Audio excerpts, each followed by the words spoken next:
CM Arvind Kejriwal की मुसीबतें अब बढ़ती जा रही हैं। अरविंद केजरीवाल को ईडी ने बार बार समन किया, 5 बार समन करके शराब घोटाले में पूछताछ के लिए पेश होने के लिए कहा, लेकिन अरविंद केजरीवाल बार बार ईडी के समन को गैरकानूनी बताते हुए इस समन से बचते हुए नजर आए। अब ईडी ने अरविंद केजरीवाल को पेशी के लिए बुलाने के लिए अदालत का दरवाजा खटखटा दिया है। राउज एवेन्यू कोर्ट में आज एक अहम सुनवाई होने जा रही है, जिसमें अरविंद केजरीवाल को अगर झटका लगता है, अगर ईडी की बात कोर्ट सुनता है, तो फिर अरविंद केजरीवाल को ईडी के सामने पेश होना होगा।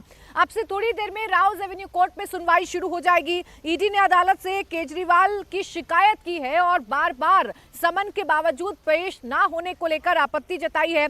आपको जानकारी दे दें कि 5 बार समन दिया जा चुका है अरविंद केजरीवाल को, लेकिन इसके बावजूद वो ईडी के सामने पेश नहीं होते हैं।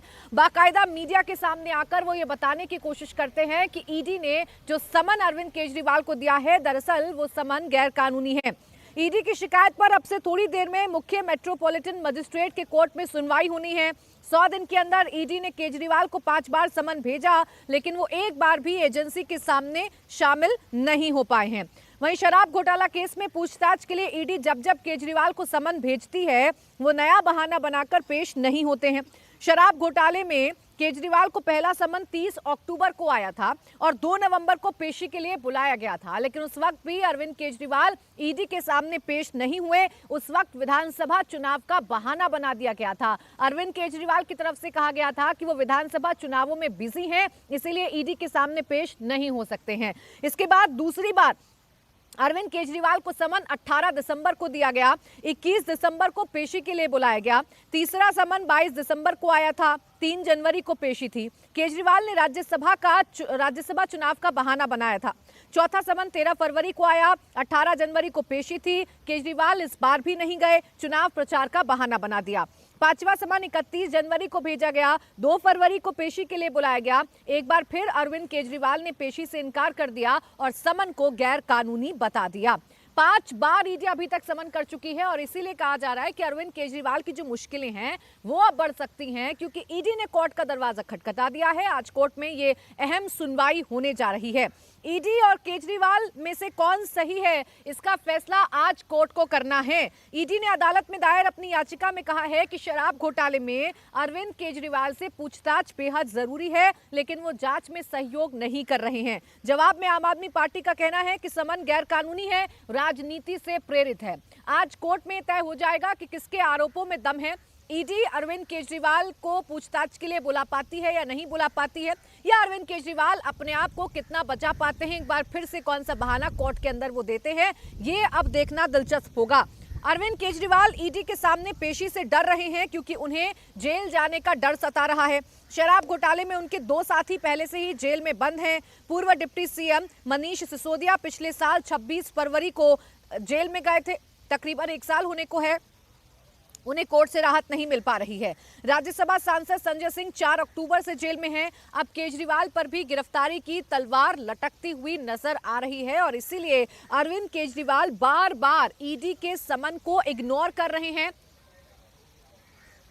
और बार बार इग्नोर करते हुए ये कोशिश कर रहे हैं कि पूरा का पूरा जो दबाव है वो ईडी पर बना दिया जाए, इसका एक पॉलिटिकल नैरेटिव खड़ा किया जाए। अब ये पॉलिटिकल नैरेटिव अरविंद केजरीवाल के काम आएगा या नहीं आएगा, ये तो आने वाला वक्त बताएगा, लेकिन फिलहाल आज कोर्ट से जरूर कोई अहम फैसला हो सकता है, जिससे अरविंद केजरीवाल की मुश्किलें बढ़ सकती हैं। मेरे 2 सहयोगी इस वक्त हमारे साथ जुड़ गए हैं। अतुल भाटिया हमारे साथ हैं और इसके साथ साथ भास्कर मिश्रा भी हमारे साथ बने हुए हैं।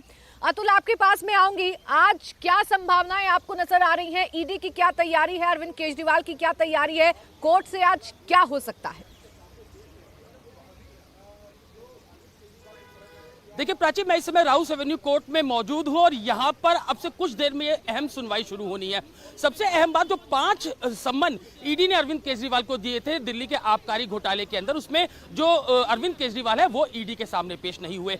छठा सम्मन हो सकता था, कहीं ना कहीं ईडी तारीख और समय पूछ सकती थी, जिस तरीके से हेमंत सोरेन केस के अंदर हुआ था। लेकिन जो ईडी है उसने उससे भी सख्त रवैया अख्तियार किया, क्योंकि ईडी इस बात को अच्छी तरह जानती थी। जिस तरीके से मुख्यमंत्री अरविंद केजरीवाल की तरफ से लगातार ईडी को जवाब दिए जा रहे थे कि ये जो सम्मन है वो राजनीति से प्रेरित है, ये बीजेपी हेडक्वार्टर की तरफ से सम्मन जारी हुए हैं। तो ईडी इस बात को अच्छी तरह जानती थी कि मुख्यमंत्री अरविंद केजरीवाल उनके सम्मन पर उसके सामने पेश नहीं होने वाले हैं, इसलिए ईडी ने अब कोर्ट का रुख किया है। ईडी का ये कहना है कि जो उसके पास अहम सबूत है इस पूरे घोटाले के अंदर, और मुख्यमंत्री अरविंद केजरीवाल से पूछताछ इस पूरे मामले के अंदर बहुत जरूरी है। सबसे अहम वो सी अरविंद का बयान, जिसके अंदर उन्होंने बताया कि कैसे ग्रुप ऑफ मिनिस्टर्स के अंदर जो चर्चा नहीं की गई थी उसके बावजूद कैसे 5% से 12.5% जो है वो मुनाफा रिटेलर्स को बढ़ाना है, ये तक अरविंद केजरीवाल के घर पे कहा गया। तो ये तमाम तफ्तीश है जो ईडी कर रही है। ईडी का कहना यह है कि इस मामले के अंदर जो अरविंद केजरीवाल है उनसे पूछताछ बहुत जरूरी है। मनीष सिसोदिया की जो बेल आम आदमी एप्लीकेशन है पार्टी की वो प्रेस कॉन्फ्रेंस हो रही है, सीधा लिए चलते हैं।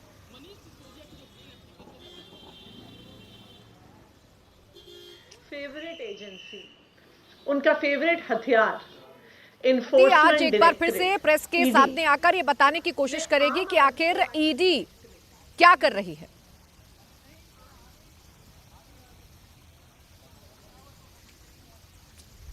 तो आतिशी अभी प्रेस कॉन्फ्रेंस करने जा रही हैं, आम आदमी पार्टी की प्रेस कॉन्फ्रेंस होने जा रही है और इस प्रेस कॉन्फ्रेंस में तय होगा कि आगे अरविंद केजरीवाल की लाइन क्या होगी, पूरी आम आदमी पार्टी की लाइन क्या होगी, क्योंकि फिलहाल ईडी के इस नोटिस पर भी राजनीति करने की कोशिश की जा रही है। ईडी के 5 समन को इग्नोर किया गया है और एक नैरेटिव गढ़ने की कोशिश अरविंद केजरीवाल करते हुए नजर आ रहे हैं। नैरेटिव ये गढ़ा जा रहा है कि ईडी जो कुछ कर रही है वो पॉलिटिकल मोटिवेटेड है, ईडी का समन गैर कानूनी है। अरविंद केजरीवाल ईडी के समन को गैर कानूनी बताते रहे, लेकिन ईडी अब उनके खिलाफ कोर्ट जा चुकी है और कोर्ट में आज ये फैसला होगा कि ईडी उन्हें बुला पाती है या नहीं बुला पाती है। आइए आपको सुनवाते हैं आतिशी आखिर क्या कह रही हैं प्रेस कॉन्फ्रेंस में। आपों में जो ईडी के अफसर आए, उन्होंने ना मुख्यमंत्री अरविंद केजरीवाल जी के पीएस के घर में, ना एनडी गुप्ता जी के घर में कोई भी सर्च नहीं करी, कोई भी तलाशी नहीं ली,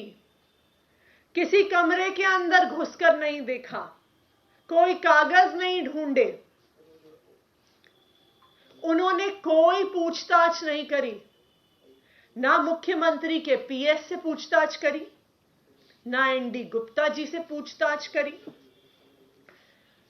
ना उन्होंने कोई भी कागजी कार्रवाई करके बताया कि वो किस केस की जांच के लिए आए हैं। ये शायद ईडी के इतिहास में पहली बार होगा कि छापा पड़ गया, 16 घंटे चल गया, लेकिन लिखित में ये कहीं नहीं दिया कि किस केस पर छापा मारने आए हैं, किस केस पर इन्वेस्टिगेशन चल रहा है, किस केस के तहत छापा मारने आए हैं। ये पंचनामा है जो मुख्यमंत्री जी के पीएस विभव कुमार जी के घर पे जब 16 घंटे रेड खत्म हुई उसके बाद साइन हुआ। ये पंचनामा ईडी के इतिहास का ऐतिहासिक पंचनामा होगा, क्योंकि इस पंचनामे में यह भी नहीं लिखा कि किस केस का इन्वेस्टिगेशन करने आए हैं। जब भी ईडी आती है, किसी के घर छापे मारती है, उसके बाद कुछ सर्च और सीजर होता है, उस सर्च और सीजर के डॉक्यूमेंट्स पे यह स्पष्ट लिखा जाता है कि क्या केस है, क्या एफआईआर को ईडी में ईसीआईआर बोलते हैं, क्या उस केस का ईसीआईआर नंबर है, क्या उसकी डिटेल्स है। लेकिन कल की छापे में ईडी ये बताने को भी तैयार नहीं है कि वो छापा किस केस में मारने आई थी। मुख्यमंत्री के प्राइवेट सेक्रेटरी के घर में 16 घंटे छापा चला। उस 16 घंटे क्या हुआ? उस 16 घंटे में ईडी के अफसर विभव जी के ड्राइंग रूम में बैठे रहे। पूरी दुनिया में, पूरी मीडिया में तमाशा चलता रहा कि रेड चल रही है, रेड चल रही है, रेड चल रही है, लेकिन ना कोई कागज देखे, ना कोई सर्च एंड सीजर किया, ना कोई पूछताछ करी। और 16 घंटे के बाद ये पंचनामा क्या दिखाता है? क्या ईडी वाले कुछ पैसा लेके गए? क्या ईडी वाले कुछ सोने के बिस्कुट लेके गए? क्या ईडी वाले प्रॉपर्टी के कागजात लेके गए? क्या ईडी वाले शेल कंपनीज के कागजात लेके गए? नहीं। 16 घंटे के तो आतिशी मारलेना को आप सुन रहे हैं। आतिशी फिलहाल शिक्षा मंत्री हैं दिल्ली में। कल भी उन्होंने प्रेस कॉन्फ्रेंस की थी और आज एक बार फिर से प्रेस कॉन्फ्रेंस करके वो ये बताने की कोशिश कर रही हैं कि कल जो ईडी अरविंद केजरीवाल के करीबियों के ठिकानों पर छापेमारी कर रही थी, जो मुख्य जो आप कह सकते हैं निजी सचिव हैं विभव कुमार, उनके घर पर छापेमारी की जा रही थी। दरअसल वो छापेमारी पूरी तरीके से गलत थी, वो पॉलिटिकल मोटिवेटेड छापेमारी थी और ये बताया जा रहा है कि ईडी ने दरअसल कुछ हासिल नहीं किया। ईडी उनके घर पर बैठी रही, छापेमारी के नाम पर कुछ नहीं था। ये तो सिर्फ और सिर्फ उनकी सरकार और उनके नेताओं को परेशान करने की कोशिश भर की जा रही है। देखिए, जब से शराब घोटाले के मामले में अरविंद केजरीवाल, उनकी पार्टी गिर रही है, जब से उन पर आरोप लग रहे हैं, तभी से लगातार अरविंद केजरीवाल और उनकी पार्टी ईडी पर हमलावर है और ईडी को ही गलत बताती है, ईडी की कार्रवाई को गलत बताती है। कभी कहा जाता है कि ईडी के पास कोई सबूत नहीं है, कभी कहा जाता है कि अरविंद केजरीवाल को अगर बुलाया जा रहा है, समन किया जा रहा है, तो किस रूप में बुलाया जा रहा है ये बताना ईडी को बहुत जरूरी है। इसलिए ईडी का जो समन है वो पूरी तरीके से गैर कानूनी है। हालांकि इस मामले में अब से थोड़ी देर बाद राउज एवेन्यू कोर्ट में सुनवाई होगी, क्योंकि ईडी ने कोर्ट में जाकर अरविंद केजरीवाल की शिकायत कर दी है। इससे तय हो गया है कि अरविंद केजरीवाल की मुश्किलें बढ़ सकती हैं। अरविंद केजरीवाल जो अभी तक ईडी के सामने पेश होने से बचते हुए नजर आ रहे हैं, उन्हें अब ईडी के सामने पेश होना पड़ सकता है। मेरे सहयोगी लगातार हमारे साथ बने हुए हैं। भास्कर, एक बार फिर से वही लाइन अरविंद केजरीवाल और उनकी पार्टी की, आतिशी की वही लाइन में लौटूंगी आपके पास, भास्कर के पास हम जाएंगे, लेकिन फिलहाल आपको बता दें ईडी 5 बार अरविंद केजरीवाल को समन कर चुकी है। ईडी 5 बार समन करके अरविंद केजरीवाल को बुलाना चाहती है। ईडी ये कह रही है कि हमें शराब घोटाले में अरविंद केजरीवाल से पूछताछ करनी है, वही शराब घोटाला जिस मामले में पूर्व deputy CM Manish Sisodia jail में बंद हैं। तकरीबन 1 साल उन्हें होने को आया। राज्यसभा सांसद संजय सिंह भी इसी मामले में जेल में बंद हैं और इसीलिए अरविंद केजरीवाल से हम पूछताछ करना चाहते हैं। लेकिन अरविंद केजरीवाल इस जांच में सहयोग नहीं कर रहे हैं। बार बार समन के बावजूद वो ईडी के सामने पेश नहीं हो रहे हैं, इसीलिए कोर्ट में शिकायत दर्ज की गई है। थोड़ी देर में कोर्ट में सुनवाई शुरू होगी और उसके बाद ये तय हो जाएगा कि आखिर अरविंद केजरीवाल की मुसीबतें बढ़ती हैं या नहीं बढ़ती हैं।